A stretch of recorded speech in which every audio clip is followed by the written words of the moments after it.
আলু ভর্তাটা আমার এখানে হয়ে গেছে। গুলা গুলা করে নেবো। এরকম করে আমার মায়ামগুলোর জন্য বানাইতাম। আমরা 5টা 6টা ভাই বোন ছিলাম।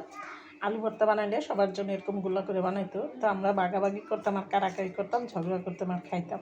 সেই দিন আর নাই এখন। আর ভর্তাগুলো আমার এখানে বানানো হয়ে গেল। তখন গরম গরম ভাতের সাথে খাবো। সাথে নিয়ে নিলাম ভাজা মরিচ। তো আমাদের যৌথ ফ্যামিলির খাবার দাবার আমার এই আপুই বাইরে দেবো। দাও ছোট আপু, হ্যাঁ আপু ভাত বেড়ে দাও, ভাত বেড়ে দাও, দাদারে দাও। দাদারে ভাত দিতেছে, দাদারে নিয়ে ভাত দিতেছে। আমার জন্য নিয়ে নিলাম গরম গরম ভাত আর আলু ভর্তা।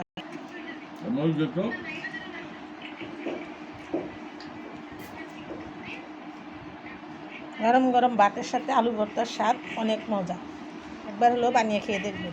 নাতি নাতু নিয়ে খেতে বেশি। জুনায়েতের ভাতও মাই খেয়ে দিলাম। জুনায়েত আলু ভর্তা দেখাইতেছে। জুনায়েত তুমি কি দেখাও? তুমি কি দেখাও? হ্যাঁ জুনায়েত, আমার পিচ্ছিও আলু ভর্তা দেখায়। দেখে না দাদা কেমনে ঘুমায়, এটা দেখাইতেছে। আনিকা তোমার দাদু কেমনে ঘুমায়? তুমি খাও আলু ভর্তা?